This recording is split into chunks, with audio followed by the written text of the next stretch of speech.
A journey of 1,000 miles start with a single step ahead. कोसों का सफर है, उसकी शुरुआत एक कदम आगे बढ़ाने से होती है।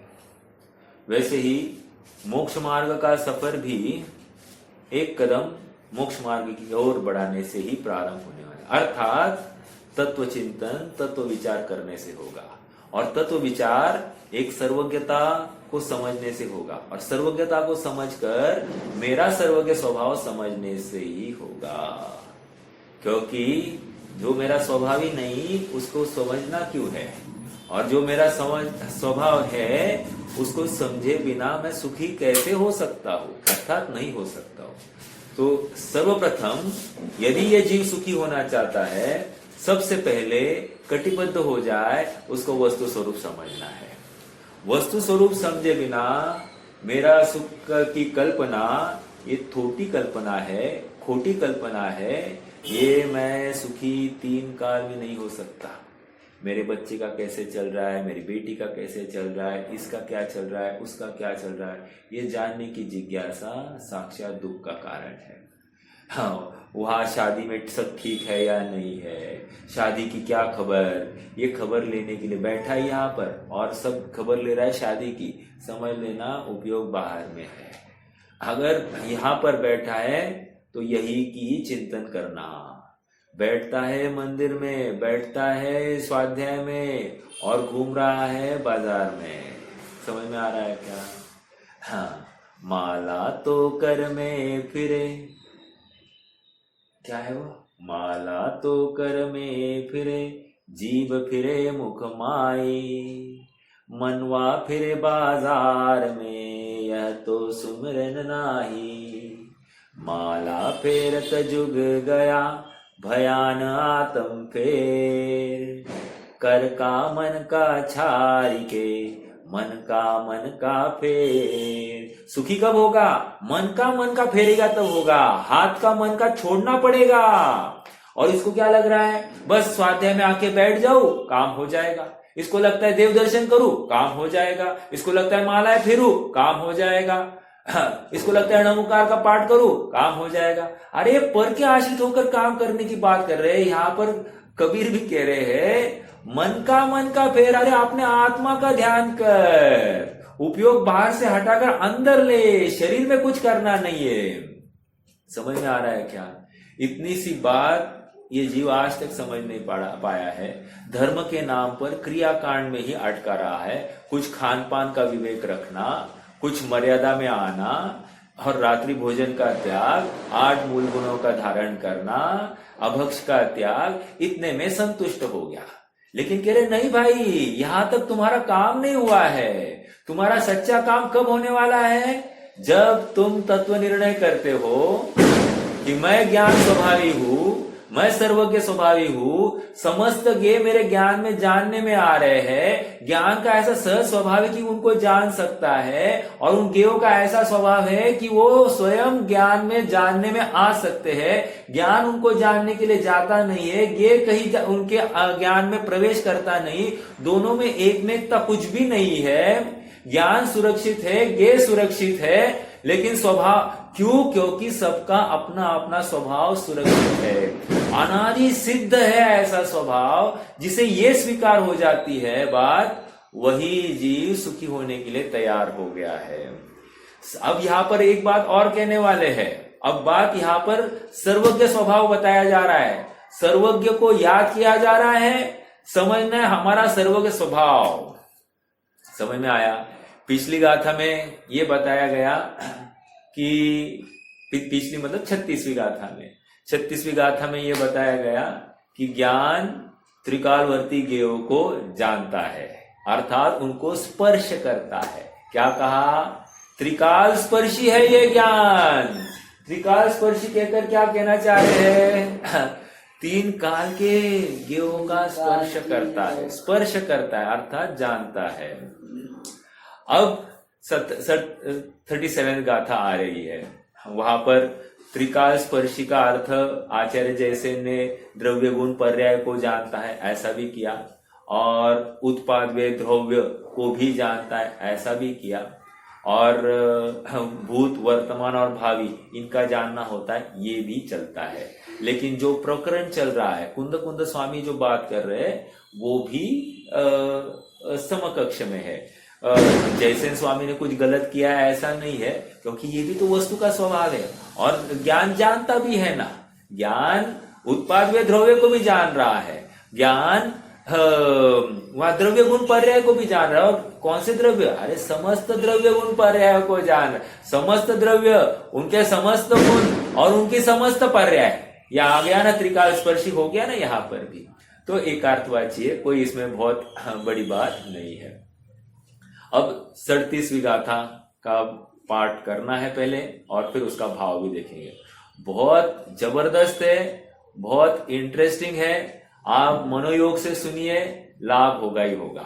ठीक है, देखो हम उत्थानिका पढ़ते हैं। विगत गाथा में यह कहा गया कि सभी द्रव्यों की भूतकाल में हो गई, वर्तमान में हो रही और भविष्य में होने वाली पर्याय गे है। गे क्या क्या है साहब? तो कह रहे समस्त द्रव्यों की भूतकाल की समस्त पर्याय 1, वर्तमान की समस्त पर्याय 2 और भविष्य की समस्त पर्याय 3। ये सभी ज्ञान के गे है। खत्म। गे क्या है पूछा जाए तो ये बताते आना चाहिए। समझ में आया? क्यों? ज्ञान इन सबको जानने की ताकत रखता है, ज्ञान इन सबको जानने की सामर्थ्य रखता है। काल अपेक्षा पीछे जाता नहीं। सुनिए, काल अपेक्षा उसको भूतकाल में जाना पड़ता नहीं है, क्षेत्र अपेक्षा उस द्रव्य के समीप जाना पड़ता नहीं है, भाव अपेक्षा उसको उसके साथ मिक्स होना पड़ता नहीं है। कह रहे ये सब कुछ भी नहीं करते हुए सबका सब कुछ जान लेता है। ऐसा सहज ज्ञान का सामर्थ्य है, ये ज्ञान का वैभव है, वैभव। पिछली बार बताया ना, संपत्ति है, संपत्ति अपनी। अब संपत्ति से हमको क्यों तकलीफ होनी? समझ में आ रहा है क्या? मेरी संपत्ति से मुझे क्यों तकलीफ? अभी देखो, मेरे हाथ में यहां पर थोड़ा दर्द है, तो दर्द हो रहा है, ये क्या है? मेरे हाथ में, मतलब इस शरीर में दर्द हो रहा है, ये क्या है? गे हो गया। बस ज्ञान ने क्या करना था? गे करना था। ज्ञान ने ज्ञान किया तो इमीडिएटली क्या किया? इस आत्मा ने अर्थात उस सुख गुण ने ऐसा मान लिया कि ये ठीक नहीं तो मैं दुखी, और ये ठीक होगा तो मैं सुखी। बस ये भ्रांति इसको पड़ गई। अर्थात ज्ञान ने जानने के साथ साथ डायरेक्शन भी गलत दे दी ना। ज्ञान ने अच्छा और बुरा कर दिया ना। ज्ञान का काम मात्र जानना था, लेकिन जानने के साथ साथ इसने क्या किया? और एक्स्ट्रा बात, 1.5 गुण मतलब वो एक कदम एक्स्ट्रा चला।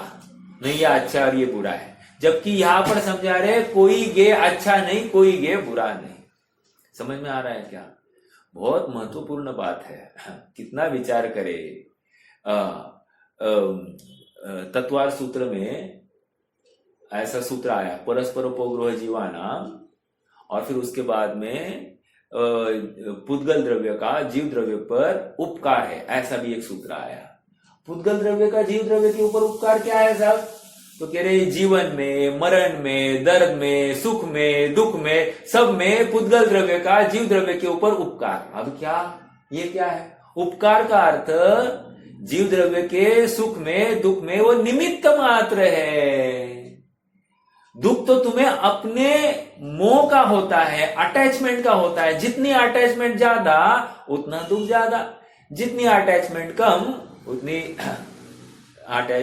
दुख कम, या जितनी अपेक्षा कम कि तुम्हें लगता है कि ये पर द्रव्य इस प्रकार परिणमित हो जाए, और नहीं परिणमित हो गया तो हमने क्या क्या सपने देखे थे, सारे सपने टूट गए। ये सपने टूट गए, इसका दुख है। इसको दुख पर पदार्थ का कुछ हुआ इसके लिए नहीं है, इसको दुख अपने सपने टूट गए हैं। ये अभी देखो, हमारी माता जी, हाँ हमारी बहन का, उसके स्वास्थ्य संबंधी उनको बहुत आकुलता होती है।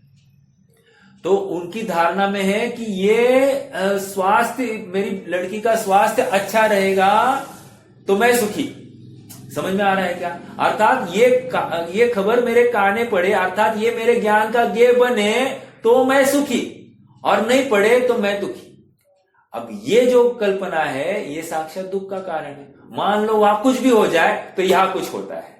समझ में आ रहा है? ये तो हर माँ का है, उदाहरण मैं हमारी माता जी का दे रहा हूं, हर माँ का ऐसी तकलीफ है। समझ में आ रहा है क्या?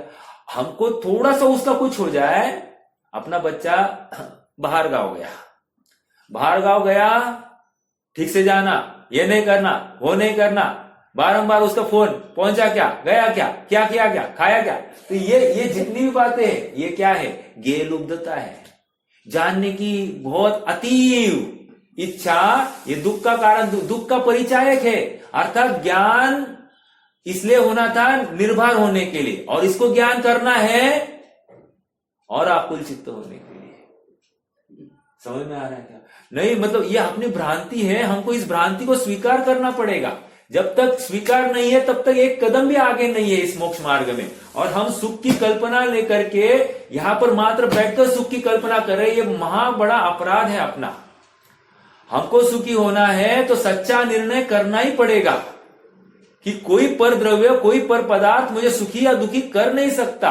ये सब मेरे ज्ञान के गेय बनते हैं, इनके परिणमन में मेरा सुख दुख नहीं है। वे उनके परिणमन मेरे ज्ञान में जानने में आए, ये मेरा ज्ञान स्वभाव। लेकिन मैं उनका कुछ कर सकता हूं ऐसा भ्रम पालना, ये मेरा दुखी होने का एक परिचायक है। अर्थात कर्तृत्व का अहंकार जो मैंने पाल रखा है पर द्रव्य में कुछ फेरफार करने का, इसका दंड मुझे भविष्य में मिलना ही मिलना है। वर्तमान में तो आकुलता है ही, ये तो दंड वर्तमान का, और भविष्य में संयोग जनित दंड है। समझ में आ रहा है? आइए गाथा एक बार पढ़ते हैं, बहुत जबरदस्त गाथा है। उसका भाव तो आचार्य देव ने और अच्छे से खोला है, और अपन चर्चा भी करेंगे ना। देखो, तत्कालिगे सव्वे सद सद्भूदाहि पज्जयातासिम वट्टन्ते तेणाने विशेषदो दव्वजादीनम।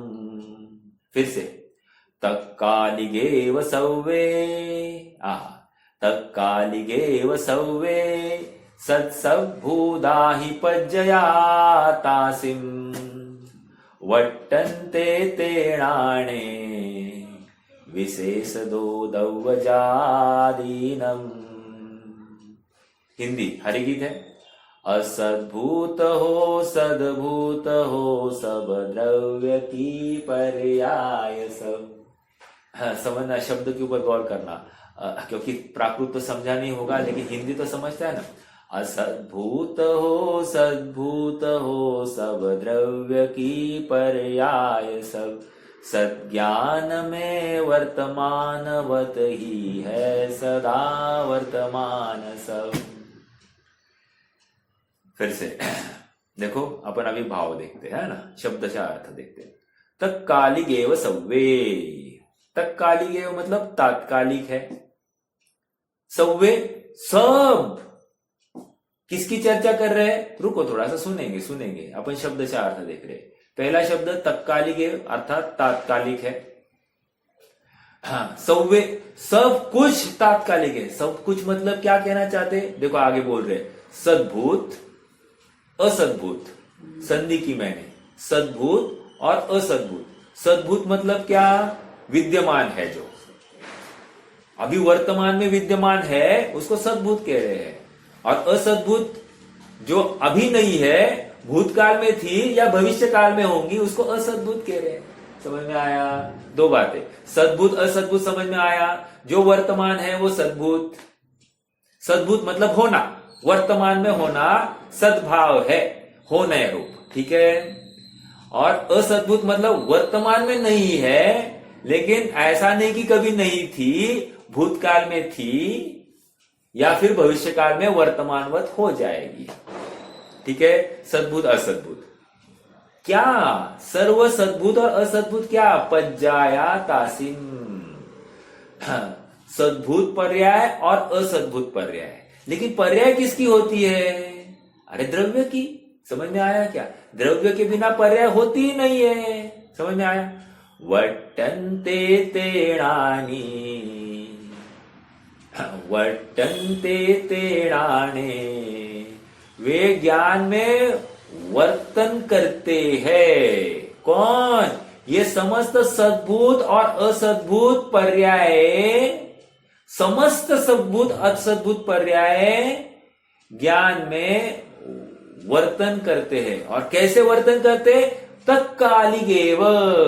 तत्कालिकेव मतलब क्या? वर्तमानवत। वर्तमानवत। देखो बहुत बड़ा सिद्धांत इसमें से निकलने वाला है।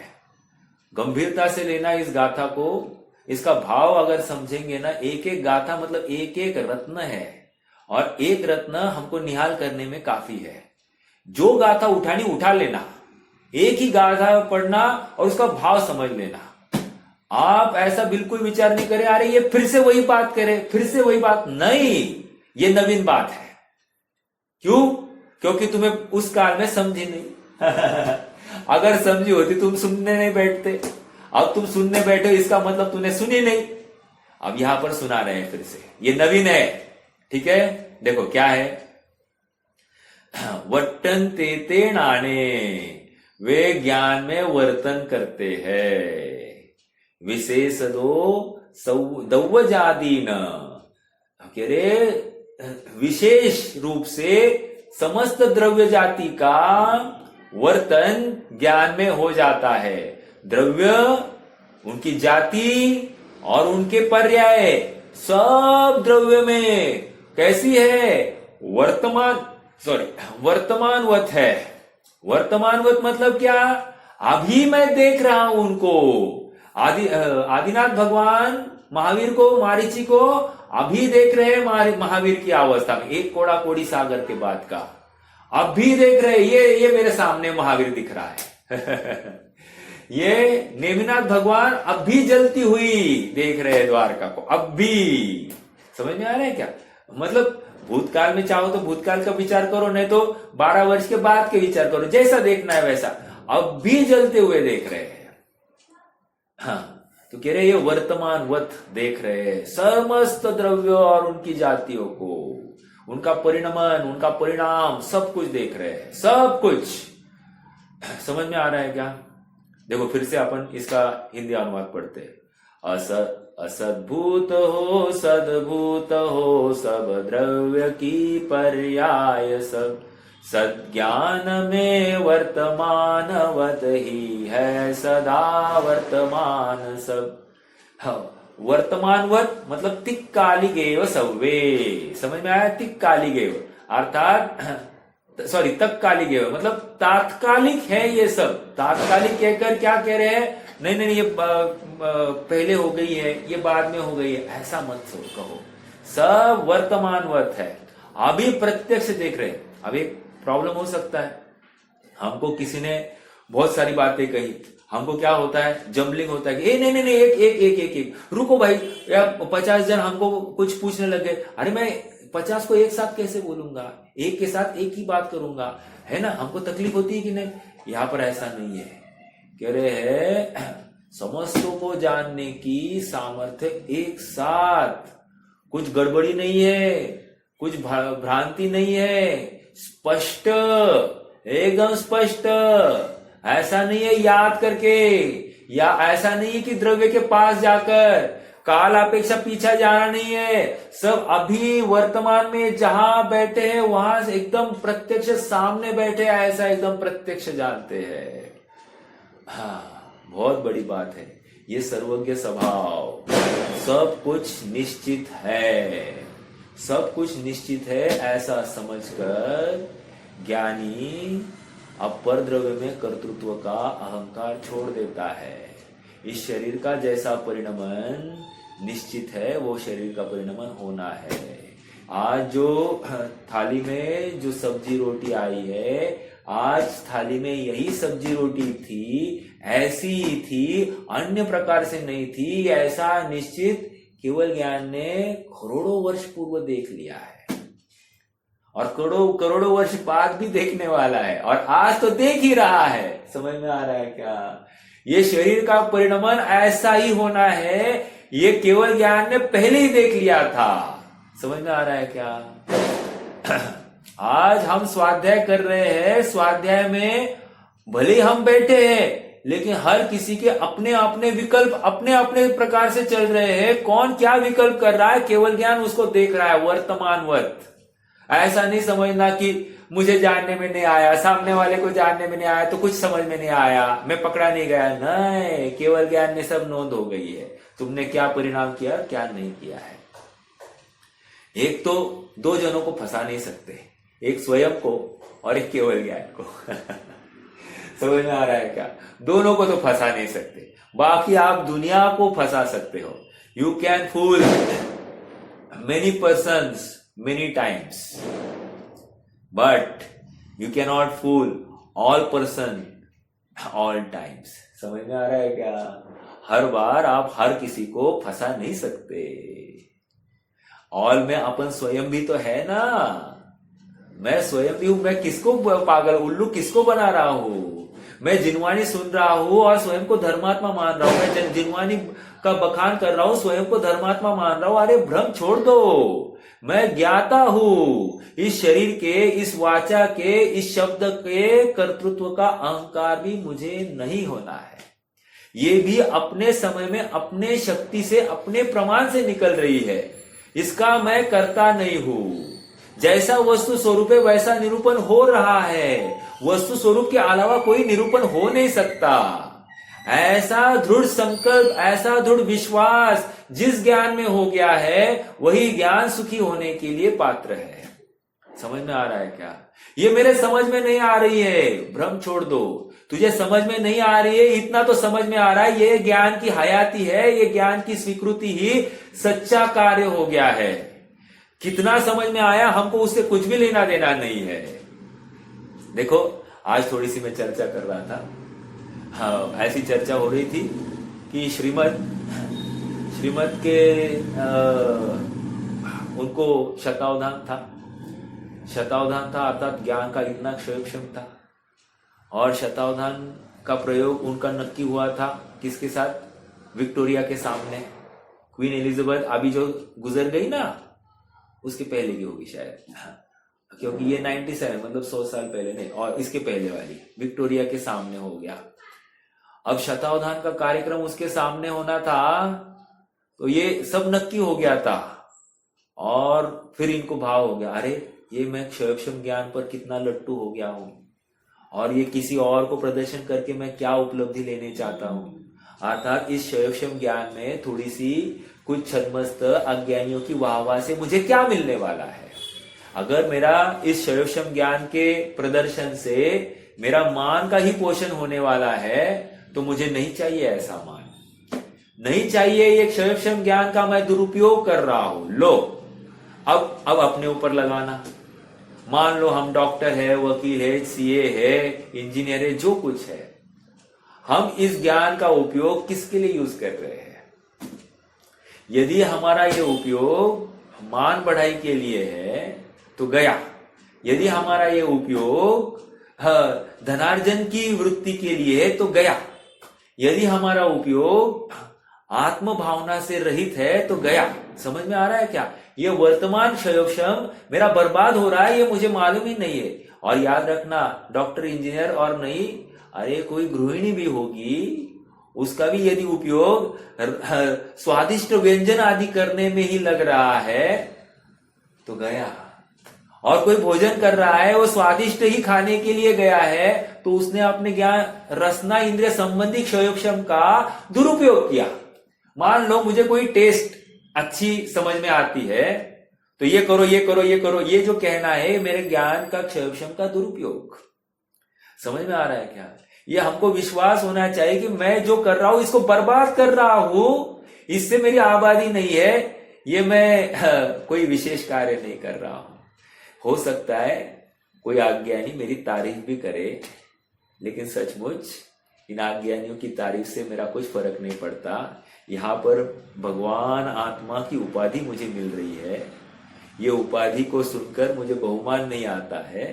और कुछ अज्ञानियों की छोटी मोटी तारीफ से, झूठी मूठी तारीफ से मैं कितना फूल जाता हूं। समझ में आ रहा है क्या? अर्थात मैंने ये फूलना भी क्यों हुआ है? क्योंकि मेरी धारणा में कोई मेरी प्रशंसा करे ये पड़ा है। जब तक ये पढ़ा नहीं है तब तक किसी की प्रशंसा से मैं आनंदित नहीं होऊंगा और किसी की निंदा से मैं दुखी नहीं होऊंगा। मान लो मेरी अपेक्षा है कि आप सब कहे कि श्रीपाल भैया बहुत अच्छा स्वाध्याय कराते हैं, तो ये अपेक्षा जब तक पूर्ण नहीं होती है या आप कभी ऐसा बखान नहीं करते हो तब तक मैं दुखी हो जाऊंगा। समझ में आ रहा है क्या? और यदि आप सब जगह पर मेरी तारीफ करते हुए घूमते हो और वाह वाह करते घूमते हो तो मैं आनंद से युक्त हो जाऊंगा, अर्थात मेरा आनंद पराश्रित हो गया। तो ये कह रहे ऐसा नहीं है ना, जानना ये मेरा काम था और सुख मेरा स्वयं का स्वभाव था। जानने के बाद में निर्भरता आनी चाहिए थी, निर्भरता तो आई नहीं है। इसका मतलब मैंने पर से अपना सुखी या दुखी होना माना, पर कर्तृत्व का दोष आ गया। जबकि यहां पर कह रहे मात्र ज्ञाता ज्ञेय संबंध है। इन शब्दों का ज्ञान के साथ में ज्ञाता ज्ञेय संबंध था, तूने कर्ता कर्म संबंध कैसे मान लिया? और ये इसका दुख है। समझ में आ रहा है? और सारा दुख अपने प्री डिटरमाइंड हमने जो कल्पनाएं की है संयोगों संबंधी, उस संबंधी ही है। ये शरीर स्वस्थ रहे तो मैं सुखी, बस यही सबसे बड़ा अपराध। क्यों? सबसे बड़ा गे तो यही है ना। बाकी समस्त लोकालोक जानने में आए नहीं आए, लेकिन दिन रात जो जानने में आ रहा है यही तो जानने में आ रहा है ना। और ये चमड़ा जब तक ठीक नहीं दिखता है तब तक ये बेचैन रहता है, जैसे ही ठीक दिखता है तो आनंद करता है। बहुत कठिन बात है, लेकिन लाख बात की बात यह है निश्चय दृढ़ उड़ानो। अर्थात लाख बात की एक ही बात है कि ये ज्ञान, ये ज्ञेय है और तुम ज्ञान हो। इसके आगे तुम और कुछ नहीं करना। हमने यहां तक ही सिलेबस लाया है, ये ज्ञेय और ये ज्ञान। ज्ञेय ज्ञान में आता नहीं, ज्ञान ज्ञेय में जाता नहीं। हमारे जो अभी सिलेबस चल रहा है इतना ही चल रहा है। तो शरीर आत्मा में गया नहीं, आत्मा शरीर में गया नहीं, इतनी ही बात लाओ। ओके, अब शरीर का सुख आत्मा से है, आत्मा का सुख शरीर से है, ये अभी हम सुख अधिकार में बताएंगे। अभी पहले हमारा फंडामेंटल अभ्यास चल रहा है ज्ञान के। हम आपको डिफरेंशिएट करना सिखा रहे हैं, हम आपको भेद करना सिखा रहे हैं। ज्ञेय क्या क्या है और ज्ञान क्या क्या है। ज्ञेय जितना समस्त दिखाई दे रहा है वो सब ज्ञेय है, और जितना जानने में आ रहा है, जिसको जिसको जाना जा रहा है वो ज्ञान है। जो जो जान रहा है वो ज्ञान। समझ में आया क्या? तो इतनी सी बात तुम्हें समझ में क्यों नहीं आती? ज्ञान ये ऐसा भेद करो भाई, करो करो, ठीक है। देखो अब आ जाइए अपन भावार्थ को पढ़ते हैं, बहुत जबरदस्त। और इसके आगे तो और एकदम टीका में जैसे बात आगे बढ़ेगी और जबरदस्त बात आएगी, ठीक है। देखो एक मिनट, जरा चार्जिंग कम हो गया।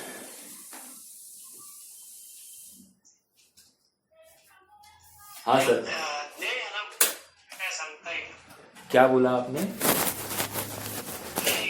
हाँ, ज्ञेय मतलब, हाँ ज्ञेय मतलब जो चीज जानने में आती है उसको ज्ञेय कहते हैं। अर्थात आत्मा को छोड़ के, हाँ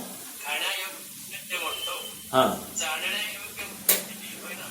बरोबर, जाणण्यायोग्य जी जी वस्तू जाणण्यायोग्य असते त्याला ज्ञेय म्हणतात. जी जी जाणली जाते त्याला ज्ञेय म्हणतात.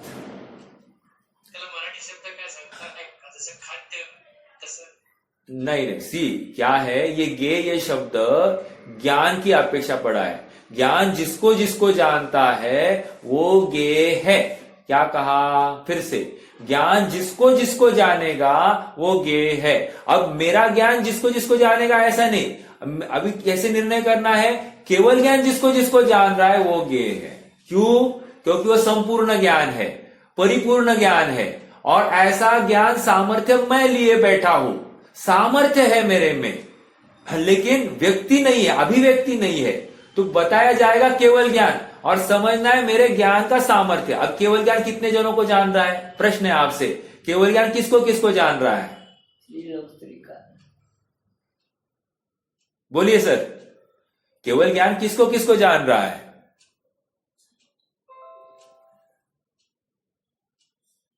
समस्त को जान रहा है, सर्व को जान रहा है कि नहीं जान रहा है? यही तो बात आ रही है ना।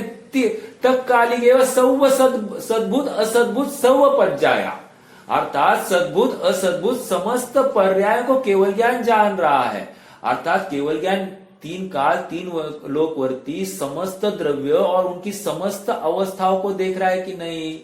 तो ये समस्त द्रव्य और उनकी समस्त पर्याय ये क्या हो गया? ज्ञेय हो गया। क्यों? क्योंकि ये ज्ञान उनको जान रहा है। ज्ञान जान रहा है इसलिए ये समस्त पदार्थों को ज्ञेय कहा जा रहा है। समझ में आया? आपको पिता क्यों कहा गया? बेटे की अपेक्षा।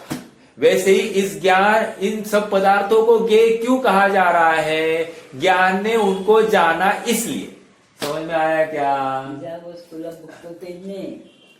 जो केवल ज्ञान में जानने में आती है उसको ज्ञेय कहते हैं। खत्म। अब आपने क्या जाना? आत्मा, अपना आत्मा जाना। अपना आत्मा भी तो ज्ञेय है। लो, समझ में आ रहा है क्या? समस्त द्रव्य में मेरा भी एक द्रव्य है कि नहीं है? तो मेरा आत्मा भी मुझे जानने में आया, ऐसा सहज सामर्थ्य मुझ में ही पड़ा है। पिछली गाथा में हमने वो प्रश्न देखा ना, क्या देखा? जैसे उन्होंने कहा कि मैं औरों को तो दीपक से औरों को तो देखा, मतलब आंख से औरों को देखा जा सकता है, लेकिन आंख स्वयं को कैसे देख सकती है? कह रहे ये चर्म चक्षु का ऐसा प्रॉब्लम है, लेकिन ज्ञान चक्षु का ऐसा प्रॉब्लम नहीं है। ज्ञान चक्षु का ऐसा स्वभाव है, ऐसा उसका वैभव है कि वो दूसरों को देखते समय स्वयं को भी देख सकती है, या स्वयं को देखते समय दूसरों को भी देख सकती। ऐसा सहज उसका स्वभाव संपदा है। समझ में आ रहा है क्या? इसलिए मेरे ज्ञान चक्षु को किसी दूसरे की सहायता नहीं है। समझ में आ रहा है? ये बहुत जबरदस्त अद्भुत अद्वितीय गुण अपने पास में है। अपनी महिमा आनी चाहिए, आनंद होना चाहिए। ऐसे सामर्थ्य का पिटारा मैं स्वयं हूं, इसकी मुझे आज तक खबर नहीं थी।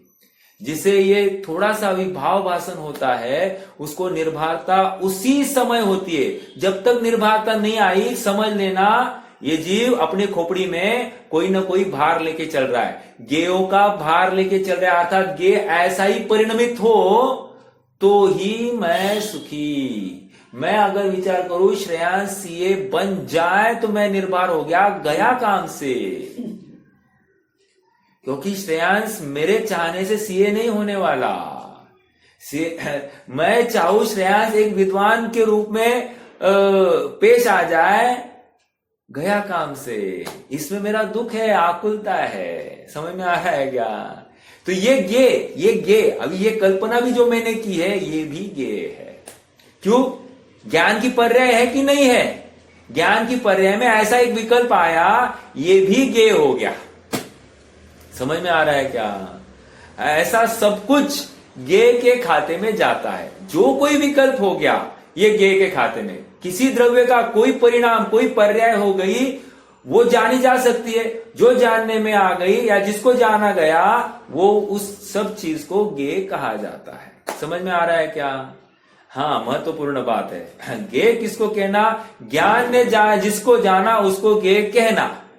अभी ज्ञान क्या क्या जानता है? तो देखो केवल ज्ञान की तरफ, अपने ज्ञान की तरफ नहीं देखना। अभी वर्तमान ज्ञान को, केवल ज्ञान की तरफ देखना। केवल ज्ञान किसको किसको जान रहा है? सबको जान रहा है। तो वो समस्त पदार्थ गे हो गए। समझ में आया?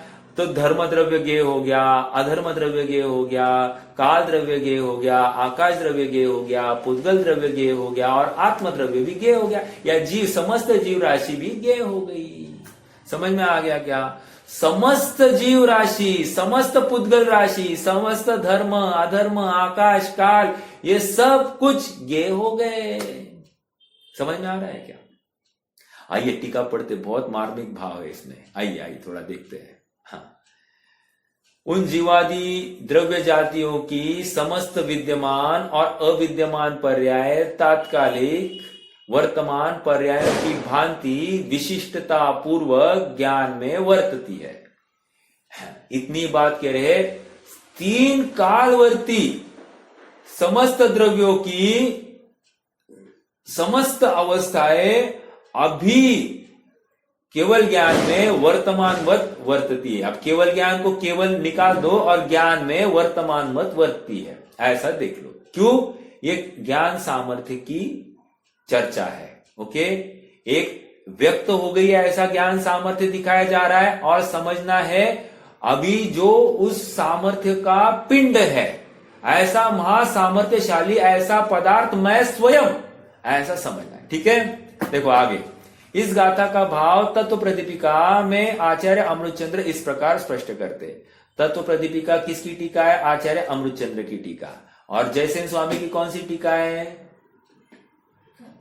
तात्पर्य वृत्ति। ठीक है, आगे।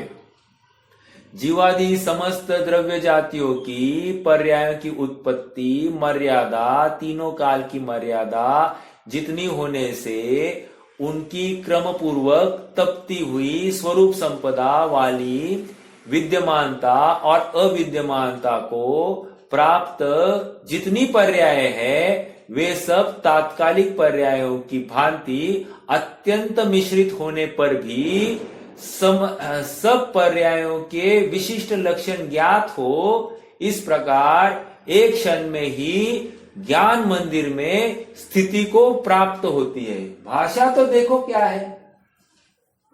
इन शॉर्ट, किसी को ज्यादा समझ में नहीं आया होगा तो इतना ही कहना है,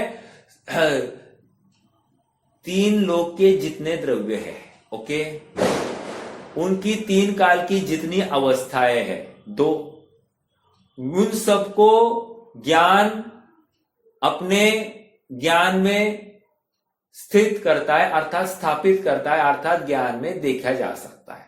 उन सबको अपने ज्ञान में देखा जा सकता है। अब अज्ञानी को लगता है साहब आंखें खोले तो ज्ञान में दिखता है, नहीं तो कुछ भी नहीं दिखाई देता है, तो तू अज्ञानी रहेगा।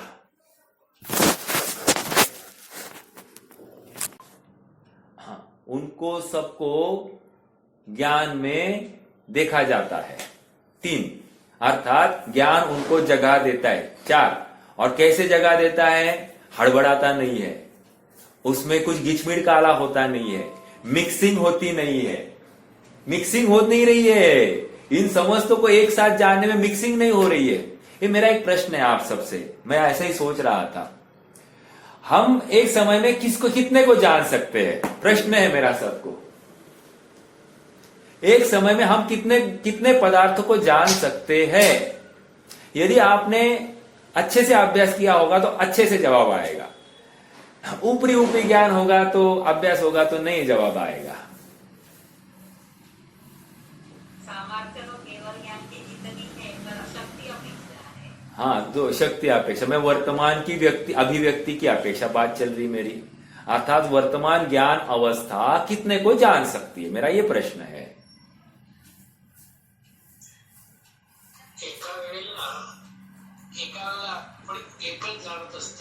एकच जाणत असतो।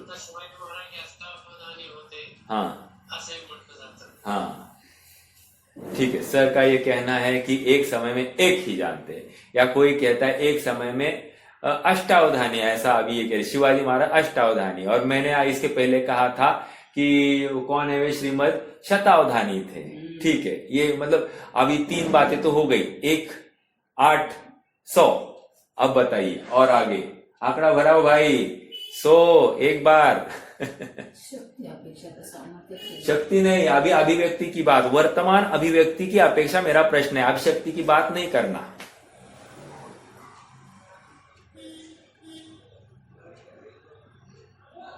जितो ज्ञान है तो ज्ञान है ना।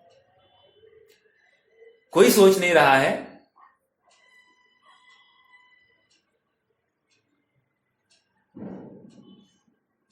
चलो मैं बताता हूं, आप सोचना। ये शरीर को जान रहा है क्या?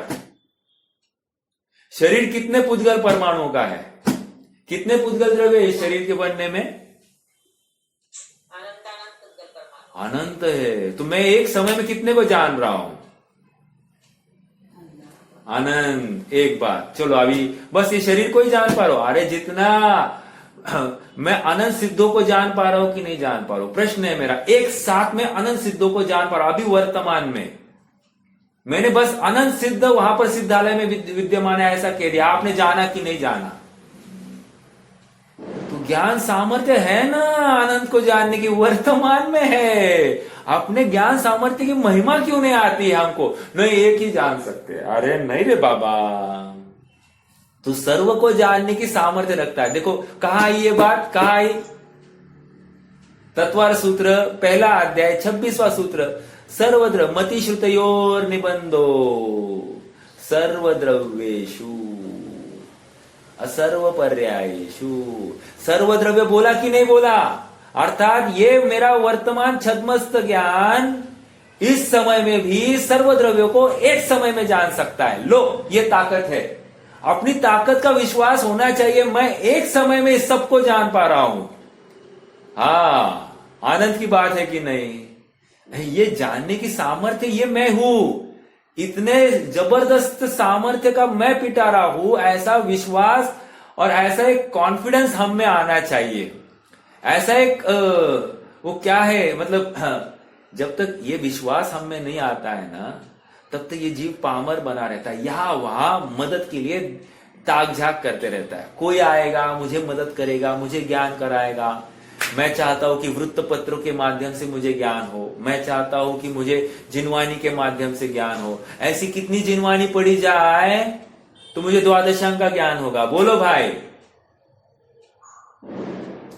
कोई? अरे जिनवानी को पढ़ना नहीं, एक आत्मा को पढ़ना, तुम्हारा द्वादशांग का ज्ञान हो जाएगा, हो जाएगा।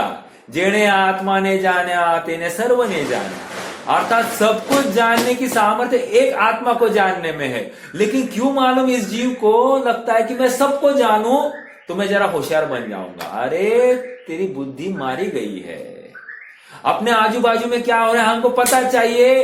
इस कुचेष्टा के बल पर दिन भर हम वर्तमान पत्रों में या न्यूज में अटके रहते हैं और कुछ उपलब्धि नहीं है।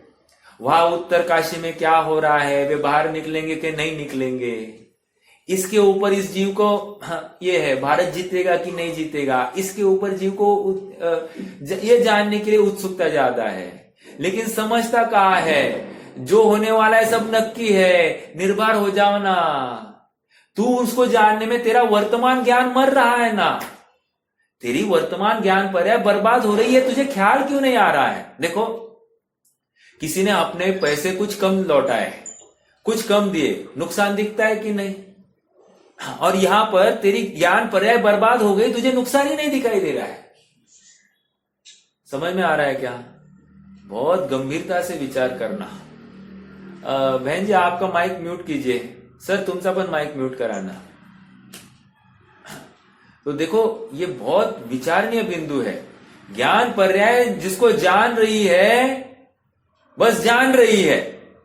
और क्यों? जानने का सामर्थ्य है, जानने का स्वभाव है, जानना ये उसका वैभव है, जानने रूप परिणामना ये उसका वैभव है। इसको जानू इसको नहीं जानू ये बात ही कहा लाई। देखो देखो, और देखो ज्ञान द्रव्य ज्ञान पर्याय सबको निर्दोष देखे। अब अगली बात कर रहा हूं, ज्ञान सभी द्रव्यों को निर्दोष देखे, ये सच्चा जानना है। निर्दोष देखे मतलब जिसकी राग द्वेष की अवस्था है वो अवस्था नहीं देखे, वो अवस्था के आश्रित जो ज्ञान है उसको निर्दोष देखे। समझ में आ रहा है क्या? ऐसा जानना मेरा स्वभाव है, और ऐसा जब जानने में आएगा तब सहज शांति हो जाएगी। कौन किस अवस्था रूप परिणमित हो गया, किसका क्या हो गया, किसका अच्छा हुआ बुरा हो गया, इस बात को छोड़ो। अपनी ज्ञान पर्याय अभी वर्तमान में जानती है, ऐसा समझकर ये ज्ञान पर्याय किसके आश्रित है, उस आत्मा को जानो। समझ में आ रहा है? अपने आत्मा को जानने का छोड़कर हम यहां वहां भटक रहे हैं, यही हमारा अपराध है। हाँ, आज क्या है, यहां महाराष्ट्र में तुलसी का लगन कहते हैं ना, तुलसी का लगन। आज के बाद में सब शादी करने के लिए तैयार हो गए। ये समझ में आ रहा है क्या? सबको अब लाइसेंस मिल गया। लाइसेंस मिल गया मतलब छूट मिल गई, अब शादी कर सकते हैं साहब। अच्छा, तो मैंने हमारी माताजी को पूछा, अपने को भी लाइसेंस मिल गया शादी करने का? हाँ, मोक्ष वधु के साथ मोक्ष वधु को वरने का लाइसेंस मिल गया। समझ में आ रहा है क्या? मोक्ष वधु को हमको भी तो वरना है कि नहीं? और हम क्या कहा देख रहे हैं? मोक्ष वधु को छोड़ के हम सब यहाँ वहां ताक झाक कर रहे हैं, इसको देखो उसको देखो, ये ऐसा है ये वैसा है ना? समझ में आ रहा है क्या? ये गे लुब्धता, ये गे निष्ठा हमारी शांत होनी ही चाहिए। क्यों? ज्ञान जिसको जानता है या ज्ञान सर्व को जानने की सामर्थ्य रखता है, वर्तमान में कम जाना उसको मत देखो, स्वभाव सामर्थ्य का विश्वास लाओ केवल ज्ञान को देखकर, और फिर मैं ऐसा होने योग्य हूं ये विश्वास के साथ में अब प्रत्येक द्रव्य का परिणमन यथा योग्य अपने समय में सहज अपने से होने वाला, ये भी विश्वास लाओ। अब ये काय को विश्वास लाना? ये नवी क्या बोला कि रे केवल ज्ञान सबको जान रहा है कि नहीं, त्रिकालवर्ती जान रहा है कि नहीं? तो त्रिकालवर्ती जब जान रहा है तो उनका भूतकाल नक्की था, वर्तमान नक्की है, भविष्य भी नक्की हुआ कि नहीं? अगर नक्की नहीं होता तो केवल ज्ञान जानता नहीं। समझ में आ रहा है क्या? नक्की है इसीलिए तो केवल ज्ञान जान रहा है, बराबर? तो जब नक्की है तो अब तुम्हारा पर कर्तृत्व का बोझा हट गया ना, तो अब अपने आत्मा को जानना कि मैं सबका अच्छा करूं फिर निवृत्त हो जाऊं, ये गलत।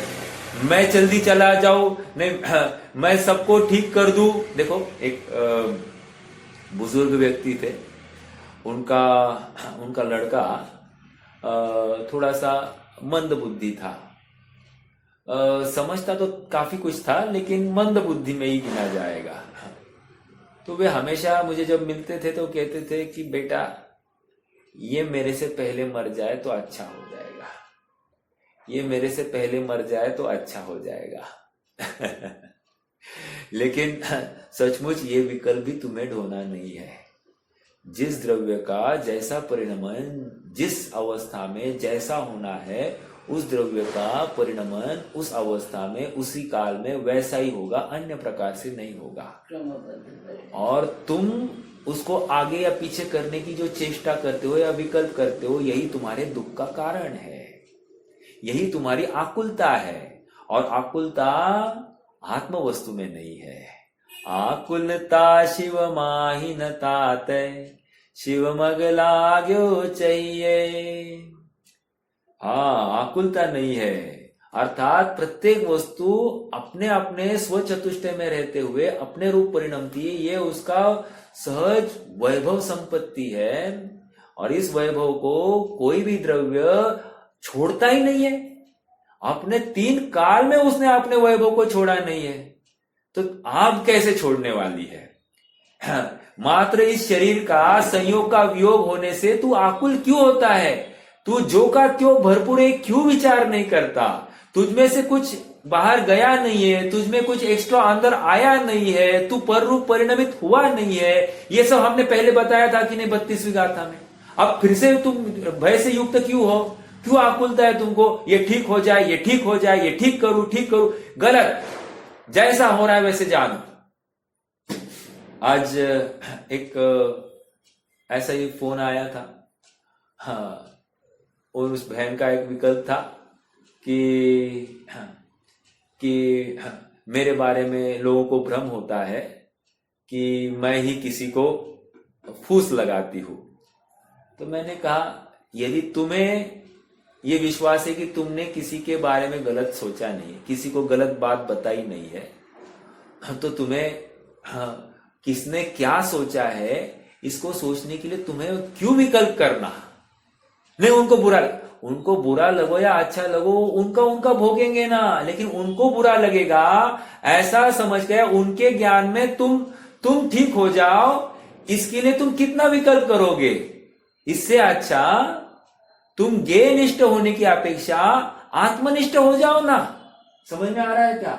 अपने आत्मा के लिए निष्ठा करो ना, आत्मा के प्रति समर्पण करो ना, तुम्हारा काम हो जाएगा। तुमको किसी को साक्षी देने की जरूरत नहीं। एक बहुत अच्छी कादंबरी है, सुशीला नामक उपन्यास है, आप सबने पढ़ा होगा, पढ़ा नहीं होगा तो मैं आपको अभी थोड़ी सी शॉर्ट बताता हूं। बहुत मार्मिक बात है, अपना जीवन सुधर जाए ये बता रही है। देखो उस उपन्यास में ये बताया गया कि एक सुशील नामक पात्र है और एक सुशीला नामक स्त्री है। पात्र शायद गलत भी होंगे, भाव समझना आप। तो सुशील और सुशीला को सुशील के ऊपर थोड़ा सा मोह आ गया है, उसके प्रति उसको ममत्व आया है, उसको भोगने का भाव हुआ है। वो चाहती है कि सुशील उसे भोगे। सुशील शादीशुदा है और योग ऐसे बनता है कि सुशीला उसको एक दिन एक कमरे में पकड़ लेती है और कहती है कि तुम मुझे भोगो। तो सुशील कहता है नहीं, मैं ये नहीं कर सकता, मैं ऑलरेडी किसी और का हूं। तो सुशीला उसको डर बताती है कि तुम अगर मुझे नहीं भोगते हो तो मैं मेरे कपड़े फाड़कर रख दूंगी और मैं कहूंगी तुमने मेरे साथ जबरदस्ती की है, मैं तुम्हारे ऊपर आरोप लगाऊंगी। मैं एकदम शॉर्ट में बोल रहा हूं, उपन्यास 200-300 पेजेस का होगा, इन शॉर्ट में मैं आपको बता रहा हूं। तो सुशील कहता है कि मेरी बदनामी होगी, ये बात तो पक्की है, बिल्कुल सही है, लेकिन मैं उससे भी ज्यादा मैं ये देखता हूं कि मैं अपनी नजरों में नहीं गिरूं। कदाचित तुम मेरे प्रति मतलब मेरा जो कुछ करना है सो कर पाओगी, उसमें सफल भी हो जाओगी, लेकिन मैं अपने नजरों में गिर जाऊं ये मैं कभी देख नहीं सकता। मैं लोगों के नजरों में गिर गया, इसके लिए मुझे कोई भय नहीं है। ये समझ में आ रहा है क्या? अर्थात लोगों ने मुझे गलत जाना, इसका मुझे कोई दुख नहीं है, लेकिन मैं स्वयं को गलत प्रकार से जानूं, इसमें मुझे बहुत दुख है। कितनी बड़ी सीख है! आपको इसमें कुछ सीख नहीं मिल रही है? मतलब कोई मुझे अच्छा कहे, कोई मुझे ये गलत सिखाता है, ऐसा क्यों? वो कहता है तो कहने दो, वो उसकी तरफ कह रहा है, तुम तो समझो ना। देखो, हाँ, किसी ने मेरे प्रति निंदा की मेरी, तो मैं कितना प्रभावित हो जाऊं? मैं प्रभावित हो गया, अर्थात मैं गेयनिष्ठ हो गया। समझ में आया? और मैं अप्रभावित रहता हूं, मैं उसको रिस्पॉन्ड ही नहीं करता हूं, तो क्या हो गया? मैं आत्मनिष्ठ हो गया। क्यों?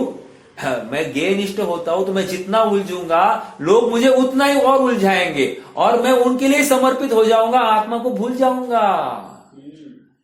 अब ये एक बात हो गई। जैसे और थोड़ा सा मैं हमेशा भोजन की देता हूं, जहां पर अपनी कमजोरी, हमको कमजोरी को पहले पुष्ट करना चाहिए।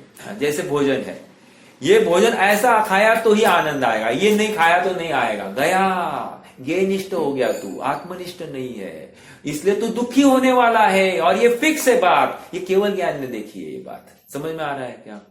क्योंकि केवल ज्ञान में नोंद है कि आज के दिन ये भोजन इसी प्रकार से, इसी स्वाद से आने वाला है। और हो सकता है वो स्वाद तुम्हारी टेस्ट बर्ड्स खराब होने से तुमको ठीक नहीं लग रहा है। ऐसा भी हो सकता, तुम्हारी रसना इंद्रिया, वो द्रव्य इंद्रिया वो खराब हो गई है और इसलिए तुझे वो स्वाद नहीं आ रहा है। तू उस भोजन की तरफ क्यों लांछन लगा रहा है?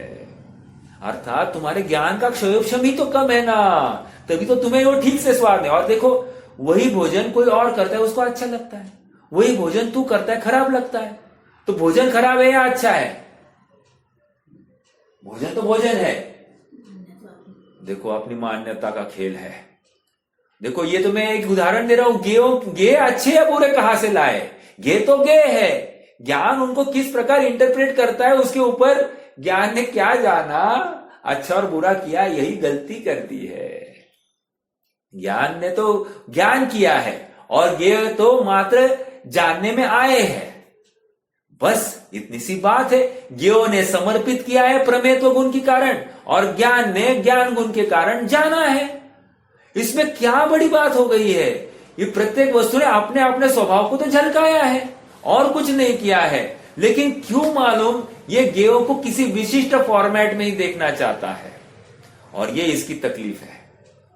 और इसको ये तकलीफ जब तक बनी रहेगी तब तक ये दुखी होने वाला है। आज मान लो मैंने कोई फंक्शन अरेंज किया है और फंक्शन में मैंने अपेक्षा की है कि 1000 लोग आएंगे, और 1000 लोग नहीं, फंक्शन कौन सा? स्वाध्याय का फंक्शन है, आपको लगेगा खान पान का, नहीं नहीं 1000 लोग आएंगे ऐसी अनुमान है, और 1000 नहीं मात्र 25 लोग आ गए, कम आ गए। क्या हो गया? लेकिन यहां पर सर्वोत्कृष्ट बात निकली है और 25 लोगों में 25 लोग सम्यक्त्व को प्राप्त हो गए। तो कार्य सफल है या असफल? सफल। अभी मैंने सम्यक तो बोल दिया ना, अब सफल बोलना पड़ेगा। सम्यक तो मेरा और आपका दिखेगा क्या? मेरा अगला प्रश्न है, मेरा सम्यक तो और आपका सम्यक तो आप देख सकते हो कि नहीं देख सकते हो?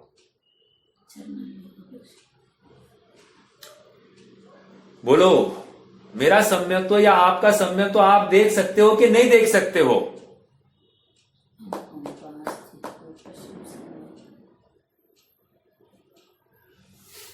देखो, कौन सम्यक ज्ञानी है ये जानने के लिए भी टाइम पास मत करो, समझा गया? कौन सम्यक ज्ञानी और कौन मिथ्या ज्ञानी ये जानने के लिए भी टाइम पास मत करो। हाँ, जब ज्ञान में झलकना है तब झलक जाएगा, ये सम्यक ज्ञानी और ये मिथ्या ज्ञानी है। ये सम्यक ज्ञानी ये जानकर तुम्हें क्या लाभ और ये मिथ्या ज्ञानी ये समझकर तुम्हें क्या हानि? कोई हानि नहीं है। ये तो ज्ञान के ज्ञेय है, बस ज्ञान में जाना ना, यही तो काम था। तो तुम्हें विशेषण सहित क्यों जानना था? बस ये जानना था ना। और देखो, कोई सम्यक ज्ञानी है या मिथ्या ज्ञानी है, इसको जानने के कुछ चिन्ह बताए गए हैं। उन चिन्हों के माध्यम से तुम देख सकते हो, नक्की कर सकते हो। अपने तथा पर के सम्यक्त्व को तुम किसी चिन्ह विशेष से देख सकते हो, आत्मा से नहीं देख सकते। आत्मा में 41 प्रकृतियों का निरोध हुआ है कि नहीं, ये दिखाई नहीं देगा। आपा पर का भेद विज्ञान हुआ है कि नहीं, ये भी बताया नहीं जा सकता। हम प्रशम, संवेग, निर्वेद, अनुकंपा, आस्तिक्य, 8 गुण, सप्तव्यसन का त्याग, इनके माध्यम से हम नक्की करते हैं। बारंबार तुम्हें आत्मा को जानने की रुचि धगज लगी है कि नहीं? बार बार तुम तत्व चिंतन करते हो कि नहीं? तत्व निर्णय होता है कि नहीं? हाँ, अभी गरीबी है तो आकुलता है, अमीरी होगी तो आकुलता हट जाएगी, गया काम से। अमीर हो गया हूं, 2 पैसे मिल गए, अब ये बने रहे, गया काम से। पैसे हो अथवा नहीं हो, मैं जो का त्यों भरपूर। शरीर हो अथवा नहीं हो, मैं जो का त्यों भरपूर। शरीर में व्याधि हो अथवा नहीं हो, मैं जो का त्यों भरपूर। ये विचार करो, ये चिंतन करो, ये ऐसा हो ऐसा नहीं हो, ये मिथ्यात्व का सबसे प्रथम लक्षण है। गे को अपने इच्छा के अनुसार रखने की चेष्टा, ये मिथ्यात्व है। और यहां पर कह रहे हैं, जैसा गे है वैसे जानो, और जैसी अवस्था हुई उसको वैसे ही देखो। एक लड़का किसी ज्योतिष के पास में गया, बोला, सर जी मुझे सम्यक तो होगा कि नहीं होगा?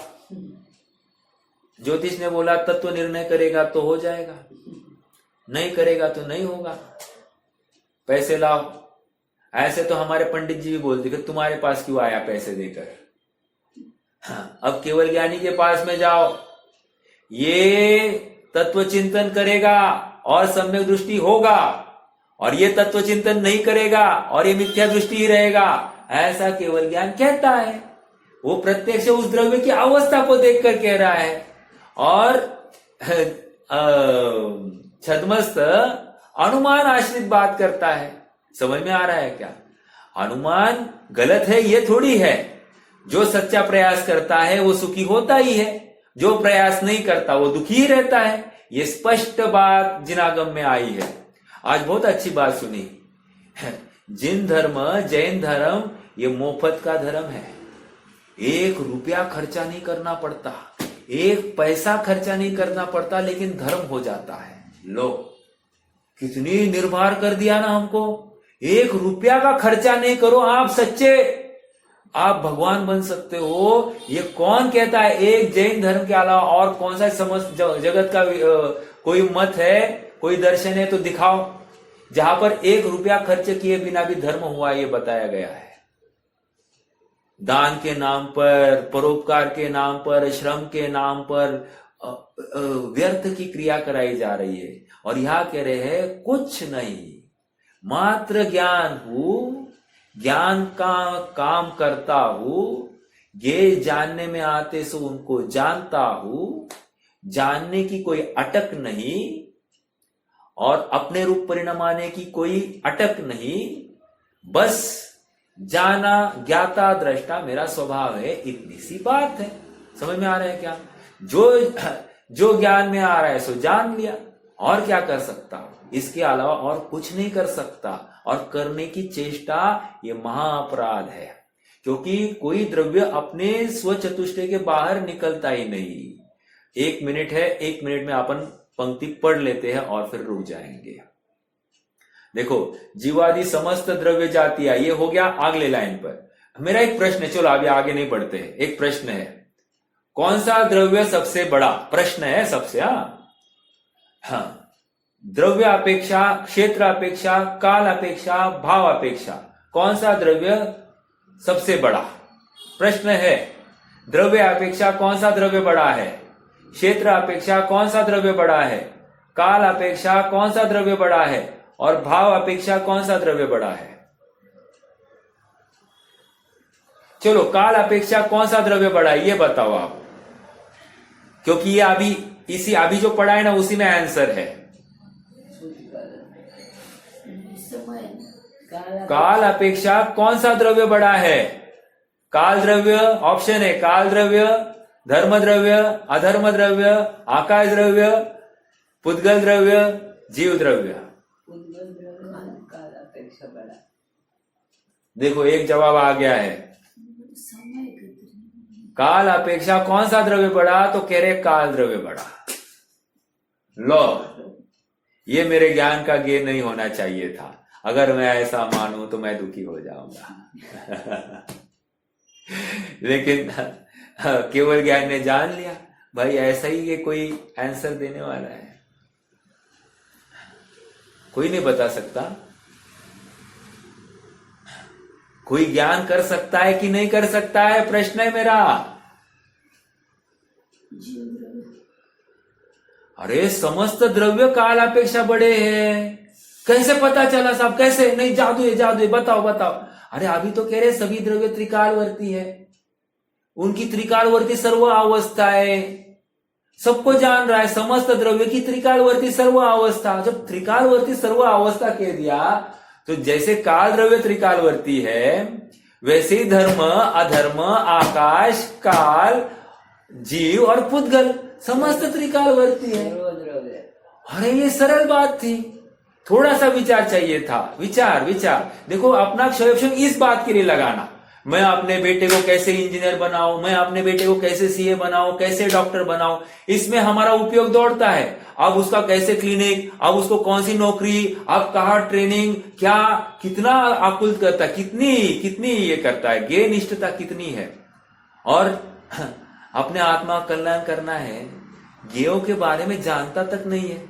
समझ में आ रहा है क्या? विचार करना, हमारा जो प्रयास है किस दिशा में चल रहा है, स्वयं को जवाब देना, और जवाब आ जाए तो उसके अनुसार अपने प्रयास को दिशा देना। ठीक है, एक बात हो गई। दूसरी बात, चलो मैं ही बता दे, समय भी गया है। हाँ, द्रव्य अपेक्षा कौन सा द्रव्य बड़ा? तो कहते पुद्गल द्रव्य। कैसे? क्या साहब? पुद्गल अनंत अनंत है, संख्या की अपेक्षा द्रव्य अनंत अनंत, इसलिए द्रव्य अपेक्षा पुद्गल द्रव्य बड़ा। ओके, क्षेत्र अपेक्षा कौन सा द्रव्य बड़ा? कह रहे हैं आकाश द्रव्य। क्यों? अनंत अनंत प्रदेशी है इसलिए, और बाकी सब असंख्यात प्रदेशी। पुद्गल संख्यात, असंख्यात और अनंत प्रदेशी भी कहा जाता है, लेकिन लोकाकाश जैसा नहीं। ठीक है, और कौन सा बचा? क्षेत्र, काल हो गया, भाव अपेक्षा कौन सा द्रव्य बड़ा? कह रहे भाव अपेक्षा जीव द्रव्य बड़ा। क्यों साहब? कह रहे उसमें ज्ञान है, ज्ञान के एक अविभाग प्रतिच्छेद में, केवल ज्ञान के अविभाग प्रतिच्छेद में समस्त लोकालोक को और समस्त कालवर्ती पदार्थों को उस अविभाग प्रतिच्छेद में इत्यम भूत, जैसे का वैसा प्रत्यक्ष, उसके द्रव्य गुण और उसके भाव सहित जानने की सामर्थ्य है। अविभाग प्रतिच्छेद अर्थात शक्ति का अंश, नॉट दैट अखंड शक्ति, शक्ति का अंश। ऐसा अद्भुत सामर्थ्य का धनी मैं हूं, ऐसा विश्वास लाकर हमको बाहर की चकाचौंध से प्रभावित होना अब बंद करना और अंतरंग चकाचौंध का की महिमा लाना और सच्चे सुख के लिए प्रयासरत होना। आइए हम और आप सब प्रतिबद्ध हो जाए, अपने आत्मा जो अनादिकाल से यहाँ वहाँ भटक रही है सुख की तलाश में, उसको शाश्वत सुख की प्राप्ति कराए और अपने आत्मा को सच्चे वर की प्राप्ति हो जाएगी। रुकते हैं, कोई प्रश्न है तो कर सकते हैं, नहीं तो जिनवानी स्तुति।